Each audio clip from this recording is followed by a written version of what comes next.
हाँ जी, good morning बच्चों। कैसे हैं आप लोग? सब बढ़िया? चलिए, तो पार्टनरशिप एक्ट 1932 और हम लोग बिल्कुल लास्ट वाले पोर्शन में हैं, डिसोल्यूशन।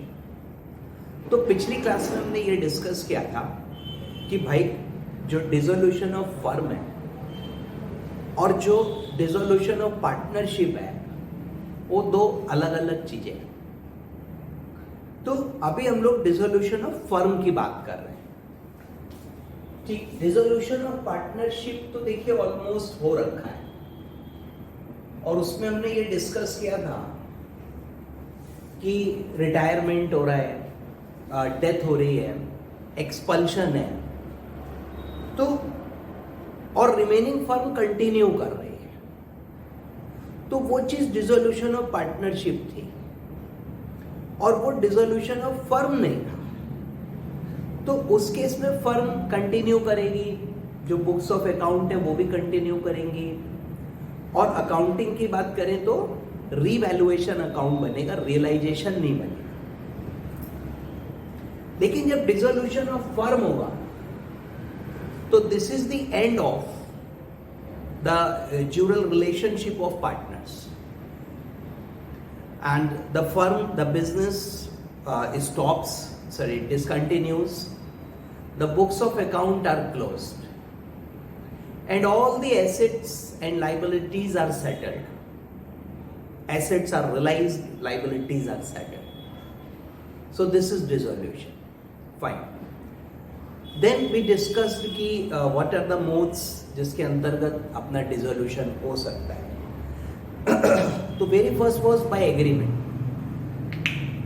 लाइक पार्टनरशिप जैसे एग्रीमेंट से क्रिएट होती है तो उसी तरीके से वो एग्रीमेंट से बंद भी हो सकती है।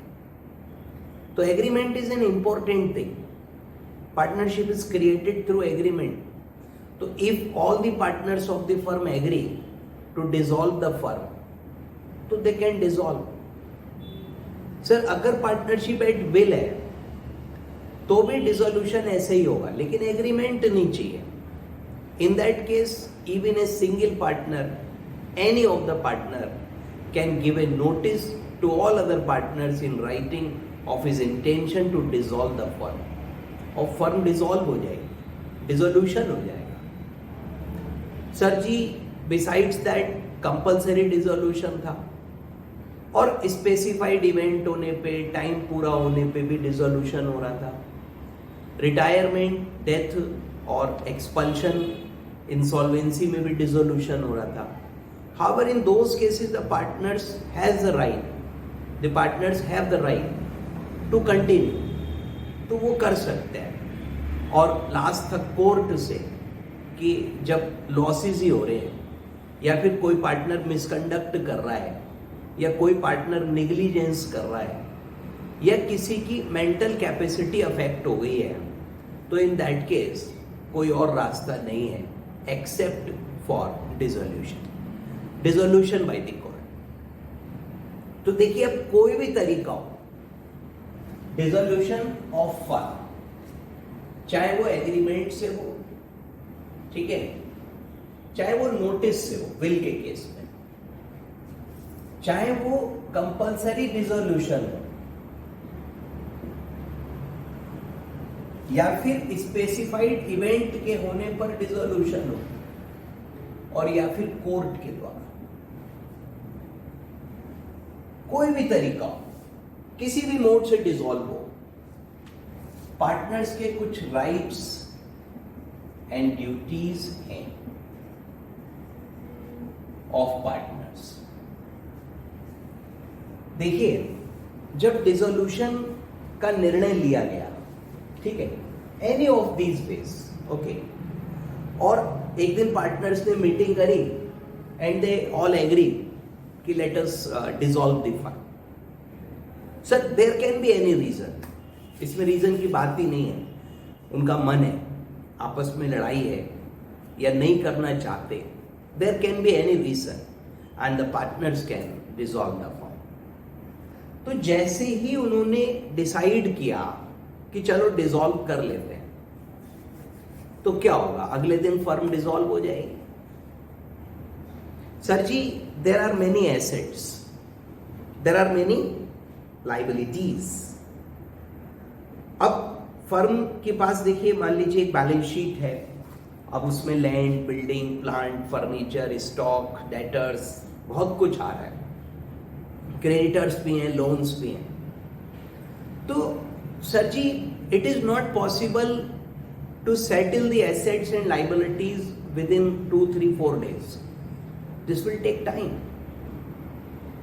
सर समय लगेगा। You decide to close down your business, ठीक है, it's your business, it's your choice, you can close it any time. But अब इन्वेंट्री है, तो उस इन्वेंट्री को बेचने में, सेल करने में टाइम लगेगा बेटा। It is not possible that you sell that on the very next day. यार, अगर इतना अच्छा इन्वेंट्री होता सेलेबल कि सारा माल एक दिन में बिक गया, तो फर्म बंद ही क्यों होती? सोचो, है ना। तो इन्वेंट्री बेचने में टाइम लगेगा। लैंड एंड बिल्डिंग है, उसको बेचने में टाइम लगता है बच्चों। ऐसे नहीं बिकती है कि अभी हमने करा और सेल हो गई। सर जी, अदरवाइज लॉस हो जाएगा। आपको जो भी एसेट्स हैं वो बहुत कम अमाउंट पे बेचनी पड़ेंगी, तुरंत तो ऐसे बिकेगा। तो it will take some time. 2 महीने 4 महीने लगना बहुत नॉर्मल सी बात है। आप मेरी बात समझ रहे हैं ना बच्चों? जब हमने फर्म डिसॉल्व करने का निर्णय लिया, एग्रीमेंट हुआ कि ठीक है, late us dissolve the firm, तो कोई जादू नहीं है। इट्स नॉट लाइक कि जो है वो कोई ऐसी स्टोरी है लाइक वो सिंड्रेला की स्टोरी हुआ करती थी, और जैसे ही टाइम पूरा हुआ तो वो जो गाड़ी थी वो पंपकिन बन गई। तो ऐसा जादू नहीं होता बच्चों। If you decide to dissolve, it will take time to realize the assets and then you will pay the liabilities and settle the accounts. तो इस दरमियान, इस पीरियड में फर्म कंटिन्यू करेगी ना। सर सपोज करो कि 1 जनवरी को एग्रीमेंट हुआ कि ठीक है, हम फर्म डिसॉल्व कर लेते हैं। अब 3 महीने लगे, 31 मार्च को फाइनल सेटलमेंट हो पाया। सर जी, एसेट्स बेचने में, लाइबिलिटीज का पेमेंट करने में टाइम लगेगा। एसेट्स में मेन टाइम लगेगा, लाइबिलिटीज को तो आज पैसे आज दे दो, बट एसेट्स में टाइम लगेगा। तो इस 3 महीने की बातें मैं आपसे करूंगा कि इस पीरियड में, क्योंकि रिलेशनशिप तो खत्म हो गई यहाँ पे, एग्रीमेंट यहाँ हो गया, बट सर फिर ये निपटारा कैसे होगा, सेटलमेंट कैसे होगा, एसेट्स कौन बेचेगा? तो जो राइट्स और ड्यूटीज हैं, they will continue till the final settlement. तो देखिए, सबसे पहला राइट दिया है, right to have the business wound up. तो जो पार्टनर्स का राइट है बच्चों, पहला राइट है right of winding up. Sir, this process is known as winding up. Which process? This process. क्या करेंगे इस पीरियड में? तो देखिए, जो एसेट्स हैं, एसेट्स विल बी सोल्ड। ठीक, एसेट से पैसा रिलाइज करेंगे, फिर लाइबिलिटीज का पेमेंट करेंगे। पहले आउटसाइडर्स का पेमेंट होगा, ठीक, क्रेडिटर्स का, फिर पार्टनर्स के लोन का पेमेंट होगा, एडवांस अगर कोई दिया हुआ है उन्होंने, फिर पार्टनर्स की कैपिटल का पेमेंट होगा, फिर अगर उसके बावजूद सरप्लस बचता है तो वो प्रॉफिट शेयरिंग रेशियो में डिस्ट्रीब्यूट होगा पार्टनर्स में, और अगर लॉस है तो प्रॉफिट शेयरिंग रेशियो में एडजस्ट होगा। फिर कैपिटल जाएगी, और अगर इंसॉल्वेंसी हो गई तो इंसॉल्वेंट पार्टनर की deficiency shall be borne by the solvent partners in the proportion of their capitals. Garner versus Murray case है। तो ये जो पूरी प्रक्रिया है बच्चों, this process is known as winding up. इस प्रक्रिया को वाइंडिंग अप कहते हैं। तो फर्म वाइंड अप करी जाएगी, तो राइट ऑफ वाइंडिंग अप, ठीक है, हर पार्टनर का राइट है कि एसेट्स को बेचा जाए, assets should be sold, liabilities to be settled out of realisation, जो अमाउंट मिला है उससे लाइबिलिटीज बेचो, and balance to be paid to partners. और जो बैलेंस अमाउंट है बच्चों वो पार्टनर्स को पे करी जाएगी, पार्टनर्स को दिया जाएगा। तो this process is known as winding up. अब डिसोल्यूशन का निर्णय हो गया एग्रीमेंट से, कोर्ट से, व्हाटएवर, हाँ। तो अब दो पार्टनर्स जो हैं वो एसेट्स को सब रोक के बैठे हुए हैं, बेच ही नहीं रहे हैं। तीसरा कह रहा है भैया बेचो बेचो बेचो।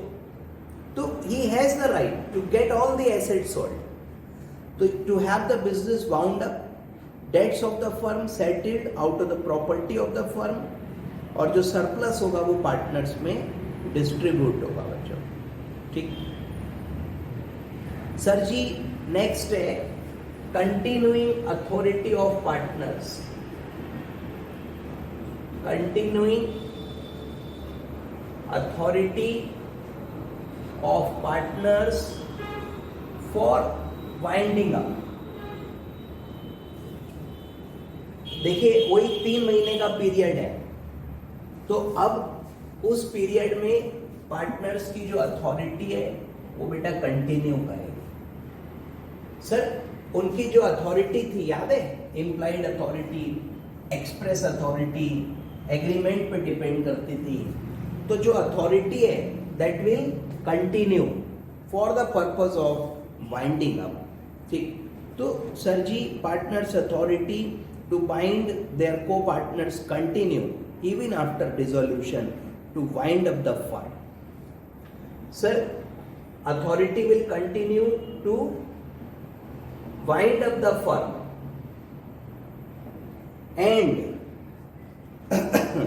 to complete the transactions begin. To complete the transactions begin.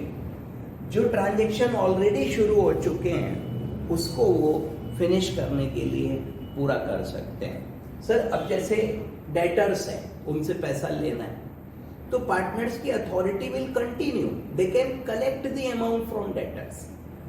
Creditors को सेटलमेंट करना है तो देयर अथॉरिटी विल, अदरवाइज अब सोचो ना सेटलमेंट कैसे होगा, बाइंडिंग अप कैसे होगा। तो अथॉरिटी उस 3 महीने में जो मैंने अज्यूम किए थे कंटिन्यू करेगी, तभी तो फर्म क्लोज हो पाएगी। हाँ, कोई भी नया काम नहीं हो सकता। They can complete those transactions जो ऑलरेडी शुरू हो चुके हैं। They can not enter into a new contract, new transaction. Next, right to share in personal profit. Right to share in personal profit. देखो फर्म तो डिसॉल्व हो गई तो पर्सनल प्रॉफिट क्यों शेयर होगा? Sir if any partner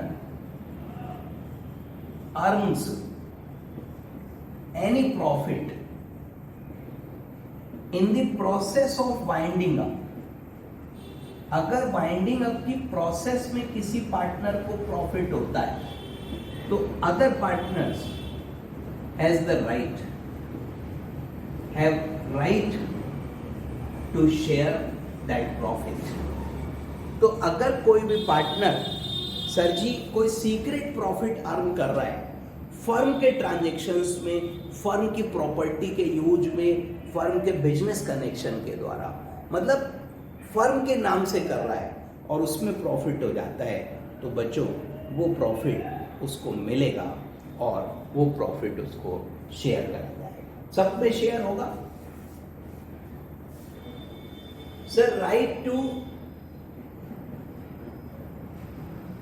refund of goodwill paid at admission, in case of premature dissolution. Sir ये देखिए, suppose करिए एक पार्टनर का एडमिशन हुआ 1 जनवरी 2018 को और मिस्टर ए वॉज एडमिटेड, इनका फर्म में एडमिशन हुआ, ठीक है। इन्होंने गुडविल का पैसा दिया, प्रीमियम फॉर गुडविल होता था बच्चों से 1 लाख रुपीस, और ये तय हुआ कि फर्म 10 साल तक चलेगी। लेकिन 30 जून 2020 को फर्म वाइंड अप हो गई, डिसोल्यूशन हो गया। तो देखिए 1 लाख रुपया दिया गया था for a period of 10 years. अब जो अनएक्सपायर्ड पीरियड है उसका रिफंड मिलेगा, अनएक्सपायर्ड पीरियड की बात रिफंड होगी और वो रिफंड मिलेगा बच्चों। तो आप देखिए 2018 पूरी हो गई, 2019 हो गई और 2020 में हाफ ईयर हो गया। तो 2.5 years हैव एक्सपायर्ड, तो 7.5 years का पैसा इसको वापस मिलेगा बच्चों। 75,000 रुपीज इसके रिफंड किए जाएंगे, ठीक है। ये रिफंड तभी मिलेगा जब एग्रीमेंट में रिफंड का प्रोविजन है। सर अगर एग्रीमेंट ऑफ एडमिशन, एडमिशन के टाइम एग्रीमेंट हुआ होगा, एडमिशन के टाइम एग्रीमेंट में ये प्रोविजन होना जरूरी है, ठीक है। तो refund is allowed only when agreement provides for refund. तो अगर एग्रीमेंट में रिफंड की बात है तभी रिफंड मिलेगा, नहीं तो रिफंड नहीं मिलेगा। तो एग्रीमेंट में रिफंड होना चाहिए, उसमें प्रोविजन होना चाहिए रिफंड का, ठीक है। नो रिफंड, कुछ केसेस में रिफंड नहीं मिलेगा। If dissolution is due to death of any partner, if dissolution is due to misconduct of partner claiming refund,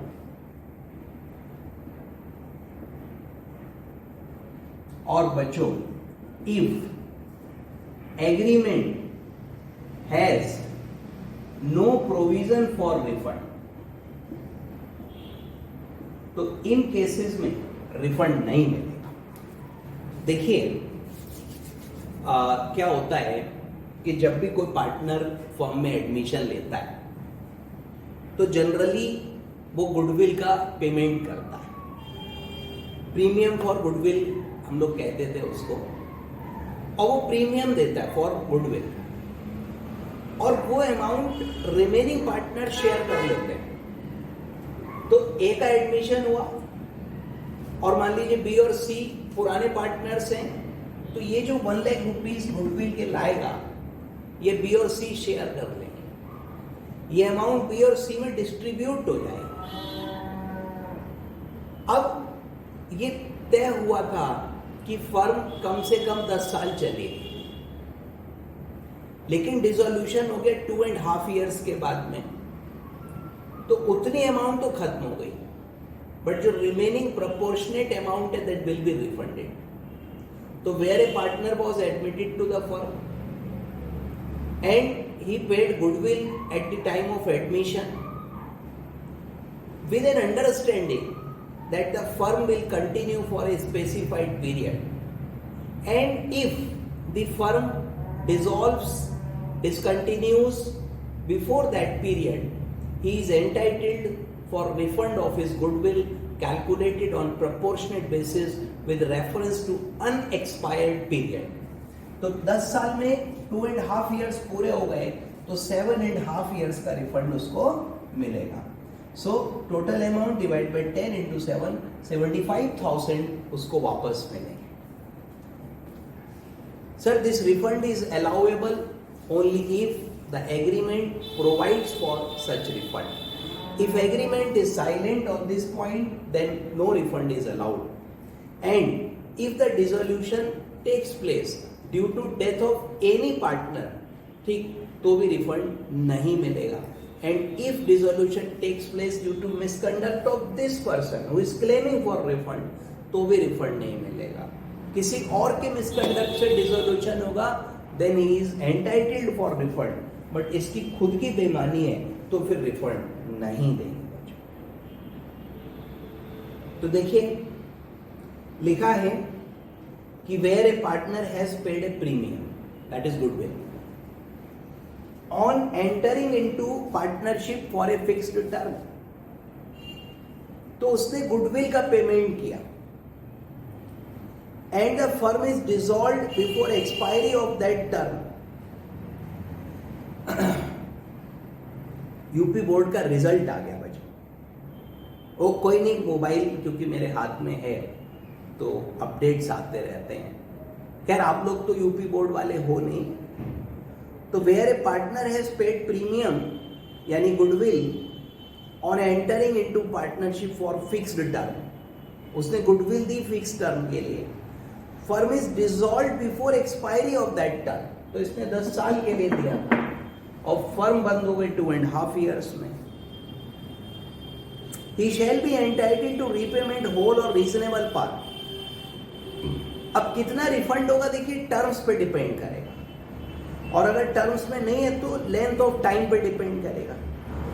terms में रिफंड तो है पर कैलकुलेशन नहीं है. एग्जाम्पल, सर 10 साल के लिए 5 लाख रुपए दिए हैं बंदे ने और फर्म की डिसोल्यूशन 3 साल के बाद हुई है, तो 5 lakh divide by 10 multiplied by 7, 3,50,000 का रिटर्न होएगा इसका. No such premium shall be refunded to partner if such premature dissolution is due to death of a partner. अगर मृत्यु के कारण है, due to his own misconduct, ये एग्रीमेंट में नहीं है. तो बेटा ये तो सब बता चुका मैं आप लोगों को. और इस प्रकार से ये हमारा हो गया सर प्रीमेच्योर डिसोल्यूशन के केस में रिफंड का प्रोविजन. अगर फर्म समय से पहले बंद होती है तो जो अमाउंट है वो रिफंड करी जाएगी. जो प्रीमियम की अमाउंट है, गुडविल की अमाउंट एडमिशन के वक्त ले ली थी, वो रिफंड करी जाए. ठीक है. तो देखिए बहुत साधारण से राइट्स हैं, एकदम आसान है ना. नहीं अभी और बचे हुए. Now the next right is sir 5th point दिया हुआ है, रेस्किंड कर सकता है. A partner can rescind his contract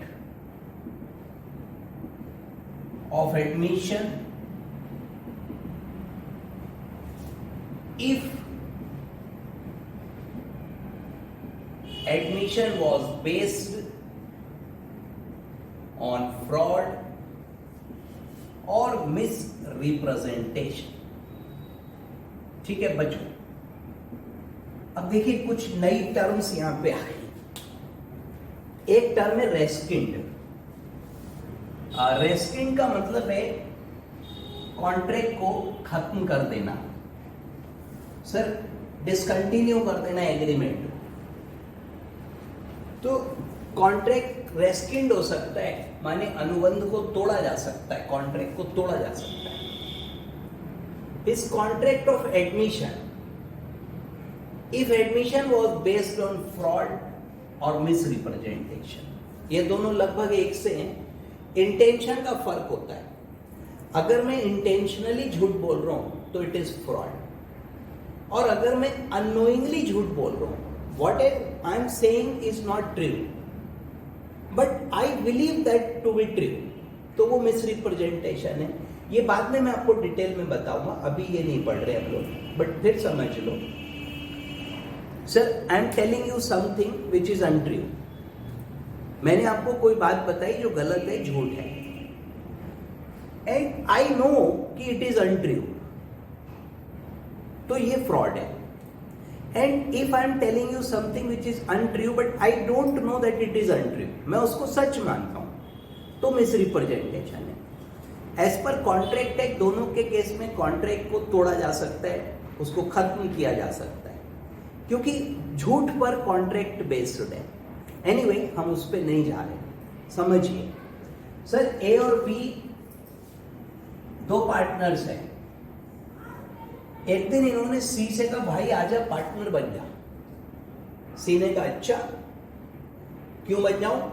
बोले हमने ना एक्सपोर्ट करना है बड़ा सारा और इतना प्रॉफिट होगा, ये होगा, वो होगा। खूब उसे लंबी लंबी कहानियां सुनाई, खूब लंबी लंबी छोड़ी।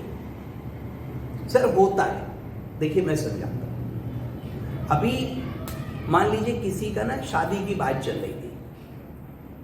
अब शादी की बात चलती है तो आजकल क्या है कि वो मतलब सिर्फ अरेंज मैरिज वाला सिस्टम रखते हैं। अब वो क्या हुआ, लड़का जो था वो थोड़ा ऐसे ही था मामला। अब लड़की वाले एक दिन उसके घर आए बातचीत करने, तो लड़के के पिताजी ने लड़के को समझाई कि देख बेटा, वो लोग शाम को आएंगे, मेन तो तेरा इंटरव्यू लेंगे, तो उनके सामने खूब लंबी लंबी छोड़ियो। क्या करियो? लंबी लंबी छोड़ियो, फेंकियो, सैलरी इतनी है, जे है वो है, ऐसे करके ना खूब लंबी लंबी छोड़ियो। एनीवे, लड़की वाले आए, बातचीत करने लगे। पूछा उससे, बेटा कहाँ तक पढ़े लिखे हो, क्या काम करते हो, कितना कमा लेते हो, फ्यूचर प्लान्स क्या हैं, ऐसे बहुत सारे क्वेश्चंस होते हैं, उस पर नहीं जाते। बातचीत हो गई। अब सब लोग को थोड़ा भाई चाय नाश्ता चल रहा है, सब लोग थोड़ा, अब वो कह रहे पापा ऐसा है, वो लड़का लंबी छोड़नी थी ना, बाहर धूप बहुत हो रही है और ट्रेन घर के अंदर खड़ी कर लूं। अरे यार, मोटरसाइकिल कहता, कार कहता, मर्सिडीज कह लेता, चल हैं, ट्रेन मतलब लंबी छोड़ी तो इतनी ज्यादा छोड़ दी कि पकड़ में ही आ गई। आप समझ रहे हो ना मेरी बात को? तो बेटे ए और बी ने क्या करा, खूब लंबी लंबी छोड़ी। यही तो फ्रॉड और मिस रिप्रेजेंटेशन है। इसके डिफरेंस को अभी मत समझो, बाद में समझाऊंगा अच्छे से। ए और बी ने खूब लंबी लंबी छोड़ी और इनकी बातों में आके सी बन गया पार्टनर, और 10 लाख रुपए की कैपिटल और 5 लाख रुपए की गुडविल इससे इन्होंने ले ली, 15 लाख रुपए ले ली। अब जब सी पार्टनर बन गया, महीने 2 महीने में उसे समझ आ गया कि ये तो यार सब झूठ बोला इन्होंने। तो agreement was based on fraud और misrepresentation. Now C has right to rescind the contract. Contract rescind होगा और इसके 15 लाख रुपए रिफंड होंगे। सर पूरा पैसा वापस हो। रेस्किंड में तो फिर कंसिडरेशन वापस होता है, जो अमाउंट आप ले चुके हो रिफंड करनी पड़ेगी। रेस्किंड में सर रेस्केशन या टू रेस्किंड द कॉन्ट्रैक्ट, ठीक है, रेस्किंड वर्ब है, रेस्केशन उसका नाउन है। तो अभी अपन रेस्किंड कर सकते हैं, कॉन्ट्रैक्ट को खत्म कर सकते हैं, अनुबंध तोड़ सकते हैं। And he is doing that thing rightfully because he was admitted in the firm on the basis of fraud or misrepresentation made by A and B.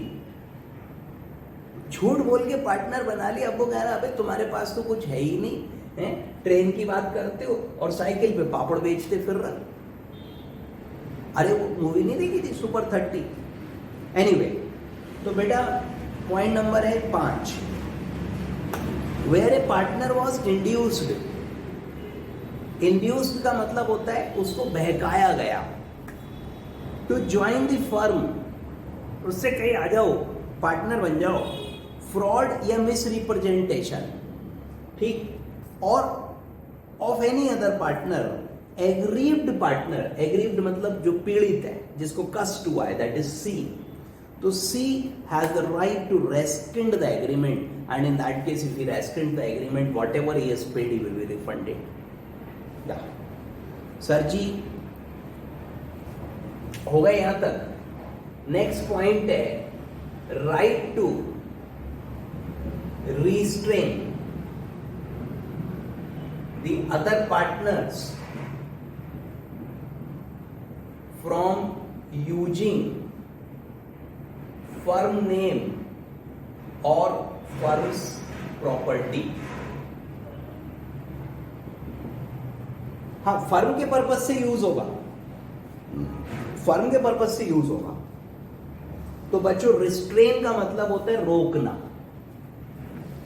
Sir, हम दूसरे पार्टनर्स को रोक सकते हैं, टोक सकते हैं। वो कह रहे रोकने का नहीं, टोकने का नहीं। तो रोकने का राइट है, रोकेंगे, रिस्ट्रेन करेंगे। तो sir, we can restrain the other partners from using firm's name या any of the property of the firm for own benefit until the firm have been completely bound up.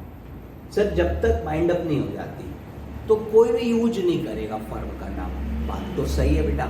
हाँ, अगर कोई goodwill का payment किया है, मान लो partnership dissolve हुई और बिजनेस जो था वो वन ऑफ द पार्टनर को ही बेचा गया and he also paid goodwill, तो जो गुडविल खरीदेगा, देखो, वो फर्म का नाम भी यूज करेगा और ये भी कहेगा कि वही फर्म का बिजनेस कंटिन्यू कर रहा है, तो उसको नहीं रोक सकते। बट अदरवाइज हम दूसरे पार्टनर्स को रोक सकते हैं from using the firm name और from using the firm's property for his own purpose, firm की संपत्ति। तो बेटा, ये थे rights of partner. Sir, continue करेगी अथॉरिटी जब तक फर्म बाइंड अप नहीं हो जाती, उसके एक्शन से दूसरे पार्टनर्स बाइंड अप होंगे, लाइबल होंगे, बाउंड होंगे। दूसरा पॉइंट था कि बिजनेस बाइंड अप कराने का अधिकार होगा, पर्सनल प्रॉफिट कोई अर्न कर लेगा फर्म के ट्रांजेक्शन्स में, वो सब में बटेगा। किसी का प्रीमियम है, प्रीमेच्योर डिसोल्यूशन है, उसको रिफंड मिलेगा। सर जी, अगर किसी का धोखा थे, उसका एडमिशन किया गया था, तो वो कॉन्ट्रैक्ट रेस्किंड करेगा, उसका पैसा वापस होगा। और दूसरे पार्टनर्स को हम रोक सकते हैं कि वो फर्म का नाम और फर्म की प्रॉपर्टी अपने पर्पज से यूज ना करें। तो these are the rights. Next heading है mode of settlement of accounts. Accounts कैसे सेटल होंगे, अब हम इस बात को करेंगे। तो देखिए, अब जो नेक्स्ट है that is mode of settlement of accounts. Mode of settlement of accounts obviously in dissolution. तो बेटा, अकाउंट्स किस तरीके से सेटल होंगे, कैसे सेटल होंगे? तो सबसे पहली चीज तो एग्रीमेंट प्रिवेल करेगा। तो अकाउंट्स विल बी सेटल्ड, मतलब किसको क्या मिलेगा, पहले किसे मिलेगा, एज पर एग्रीमेंट। लेकिन फिर भी कुछ चीजें बताई गई हैं। गुडविल, तो देखिए, जो गुडविल है बच्चों, वो हम लोगों ने पहले भी पढ़ा था कि इसको पार्टनरशिप प्रॉपर्टी मानते हैं। पार्टनरशिप प्रॉपर्टी मानने का मतलब है कि सबका राइट हो गया। पार्टनरशिप प्रॉपर्टी जो भी चीज है उस पर सबका राइट है। तो गुडविल पार्टनरशिप प्रॉपर्टी मानी जाएगी, obviously subject to agreement. Sir, याद है, मैंने आपको पार्टनर बनाया और आपसे ये एग्रीमेंट किया कि मैं जो है वो, सर, गुडविल मेरी रहेगी, आपकी नहीं होगी। तो गुडविल मेरी रहेगी, फिर गुडविल में आपको शेयर नहीं मिलेगा। तो पार्टनरशिप प्रॉपर्टी है, गुडविल सबकी है, लेकिन सब्जेक्ट टू एग्रीमेंट। और goodwill can be sold separately और विद अदर एसेट्स। अब कैसे बेचेंगे? तो यार देखो, जैसे बिक जाएगी। अगर कोई गुडविल का सेपरेट बायर मिल गया तो उसे खाली गुडविल बेच देंगे। अदरवाइज ऐसा भी हो सकता है कि हम पूरा बिजनेस इंक्लूडिंग गुडविल किसी एक आदमी को बेच दें। एक बायर मिल गया, उसने लैंड, बिल्डिंग, स्टॉक, डेटर सब ले लिया, गुडविल भी उसी ने ले ली। या फिर गुडविल का सेपरेट बायर मिल गया। दोनों चीजें ठीक है बच्चों, कोई प्रॉब्लम नहीं है। तो ये गुडविल की बात। लॉसेस, अब देखिए लॉसेस का सेटलमेंट कैसे होगा। तो loss will be adjusted out of number 1 profits. Sir पहले तो प्रॉफिट में से लॉस एडजस्ट होगा। अगर मान लो एसेट लैंड बेचने पे प्रॉफिट हुआ और बिल्डिंग बेचने पे लॉस हुआ, तो लैंड के प्रॉफिट में से बिल्डिंग का लॉस एडजस्ट हो जाएगा, ठीक। फिर उसके बाद कैपिटल में से एडजस्ट करेंगे। अगर प्रॉफिट में से एडजस्ट नहीं हो पा रहा तो लॉस कैपिटल में से एडजस्ट हो जाएगा। पहले तो प्रॉफिट में से एडजस्ट करेंगे, फिर कैपिटल में से, वो भी नहीं हुआ तो पार्टनर्स पर्सनली उसको बेयर करेंगे इन प्रॉफिट शेयरिंग रेशियो। तो they will bring in the money और उन्हें पैसा लाना पड़ेगा, सब्सक्राइब करना पड़ेगा। सब्सक्राइब करने का मतलब पेमेंट करना पड़ेगा, प्रॉफिट शेयरिंग रेशियो में करना पड़ेगा, ठीक है बच्चों। इसके बाद आता है बेटा एसेट्स के बारे में। तो गुडविल हो गई। अब जो भी हमारी एसेट्स हैं, हम उन एसेट्स को सेल करेंगे, ठीक, और रियलाइज किया जाएगा उन्हें, और टू बी यूज्ड। अब पेमेंट किसका होगा देखिए, तो सबसे पहले आउटसाइडर्स का पेमेंट होगा, यानी क्रेडिटर्स, लेंडर्स। फिर पार्टनर्स के लोन का पेमेंट होगा, एडवांस भी कह सकते हो। फिर पार्टनर्स की कैपिटल का पेमेंट होगा, और फिर भी अगर बच गया सरप्लस तो वो प्रॉफिट शेयरिंग रेशियो में डिस्ट्रीब्यूट होगा। तो बच्चों जैसे सरप्लस बचता जाएगा वो आगे चलता जाएगा और उसको हम लोग आगे डिस्ट्रीब्यूट करते जाएंगे, ठीक। सर नेक्स्ट पॉइंट है इंसॉल्वेंसी, सेटलमेंट ऑफ अकाउंट्स की बात कर रहे हैं हम लोग। तो अगर फर्म इंसॉल्वेंट हो जाए, सॉरी, अगर कोई पार्टनर इंसॉल्वेंट है,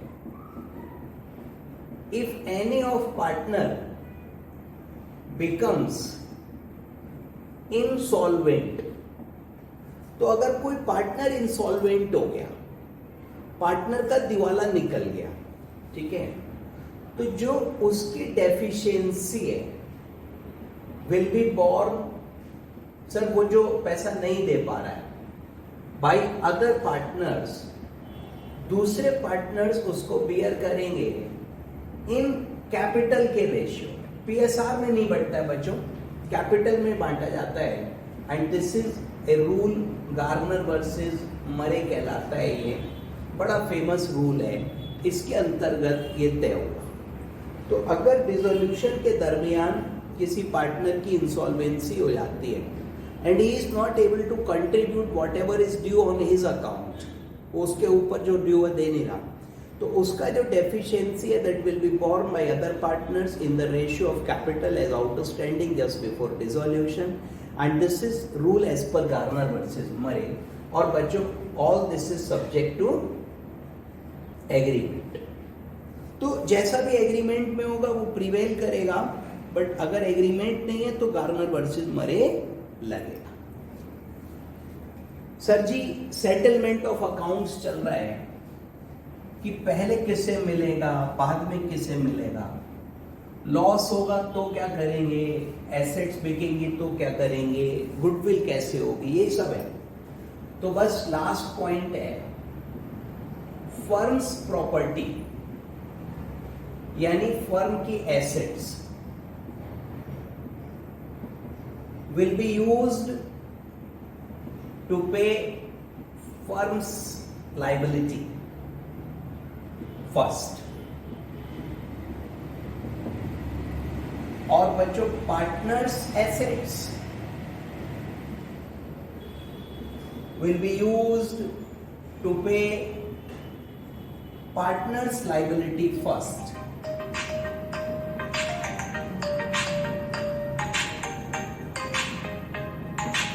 तो जो फर्म की लाइबिलिटी है, एसेट है, वो फर्म की लाइबिलिटी पे करेंगी।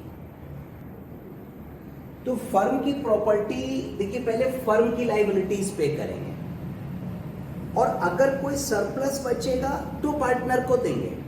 देखो समझो बेटा, फर्म के पास भी एसेट्स हैं और लाइबिलिटीज हैं। अब जो पार्टनर है उसकी भी पर्सनल एसेट और पर्सनल लाइबिलिटीज है। तो फर्म की एसेट फर्म की लाइबिलिटीज में यूज होंगी, पार्टनर की एसेट पार्टनर की लाइबिलिटीज में यूज होंगी। अब अगर यहां सरप्लस बचेगा और फर्म को जरूरत है तो मिलेगा, यहां सरप्लस बचेगा पार्टनर को जरूरत है तो मिलेगा, नहीं तो नहीं मिलेगा। तो ये पॉइंट है, the property of the firm shall be first used in payment of debt of the firm and if there remains any surplus, तो बच्चों फिर वो उसके इंडिविजुअल डेप्ट में काम आएगा, फिर जो उसका पर्सनल डेट होगा उसमें काम आएगा। और अगर इंडिविजुअल डेट नहीं है तो उसको पे कर देंगे। इसी प्रकार से इंडिविजुअल प्रॉपर्टी ऑफ पार्टनर, जो पार्टनर की पर्सनल प्रॉपर्टी है, वो पहले पर्सनल डेट में काम आएगी और अगर कोई सरप्लस बचेगा तो वो फर्म के डेट में यूज कर लेंगे, उसको फर्म में हम यूज करेंगे। ठीक है, सिंपल है एकदम। चलिए तो निबट गए। देखिए ये थी मोड ऑफ सेटलमेंट। सेटलमेंट हो गया बच्चों, और इस प्रकार से पार्टनरशिप का हमने सेटलमेंट कर दिया। अकाउंट्स हो गए, गुडविल बिक गई, एसेट्स हो गई, लॉसेस हो गए, अब क्या बचा? कुछ नहीं। एक बार छोटा सा हेडिंग है पब्लिक नोटिस, तो ये मैं लिख नहीं रहा बच्चों। पब्लिक नोटिस हमको देना है। हमने पहले भी पढ़ा था कि जैसे रिटायरमेंट हो रहा है तो उसे पब्लिक नोटिस देना कंपलसरी है, क्योंकि बाकी लोगों को तो यही मालूम है कि that he is continuing as partner, तो उसकी liability will continue until he gives the public notice. Public notice के लिए देखिए सबसे पहले उसे ऑफिशियल गजट में पब्लिश कराना होगा। सर ये ऑफिशियल गजट गवर्नमेंट छापती है और गवर्नमेंट का न्यूज़पेपर टाइप होता है। अभी इंडिया में इलाहाबाद से प्रिंट किया जाता है, तो आप भी प्रिंट करा सकते हो। कोई चीज़ नोटिफाई करानी है तो फीस जाती है and they will publish that, तो गजट हो जाता है, ऑफिशियल गजट, उसमें प्रिंट कराना पड़ेगा। नंबर 2, आपको उसको न्यूज़पेपर में कराना होगा। The notice has been published in at least 1 vernacular newspaper. Vernacular मतलब लोकल लैंग्वेज। जैसे हम लोग यहाँ पर हैं तो हिंदी लैंग्वेज लोकल है, तो अपने यहाँ पे ज़्यादातर वो उजाला, अंधेरा ऐसे करके अखबार के नाम होते हैं, उसमें पब्लिश कराना पड़ेगा जिसका वाइड सर्कुलेशन हो, मतलब जो उस एरिया में बिकता हो अखबार। ठीक है, और अगर फर्म रजिस्टर्ड है तो नोटिस की एक कॉपी आरओसी में भी जाएगी। तो पब्लिक नोटिस 3 जगह देना है बेटा। एक ऑफिशियल गजट में प्रिंट होना चाहिए, पब्लिश होना चाहिए। दूसरा एक न्यूज़पेपर में पब्लिश होना चाहिए। तो जो भी लोकल न्यूज़पेपर है वर्नाकुलर लैंग्वेज, लोकल लैंग्वेज में प्रिंट हो रहा है, सर्कुलेटिंग इन दैट एरिया, उसमें करा लो। और तीसरा हमें उस गजट को पब्लिक नोटिस को आरओसी, रजिस्ट्रार ऑफ फर्म्स को, आरओएफ को भी देना पड़ेगा और उसको भी एक कॉपी हम देंगे, तो पब्लिक नोटिस पूरा माना जाएगा। चलिए, तो इसी के साथ देखिए पार्टनरशिप एक्ट ऑलमोस्ट हो गया। अब आप लोग इसको जल्दी से कंप्लीट कर लो। मैंने आपको एक असाइनमेंट भी भेजा हुआ है, उसके आंसर्स मेरे को भेज दो और फिर हम इस पर टेस्ट लेंगे।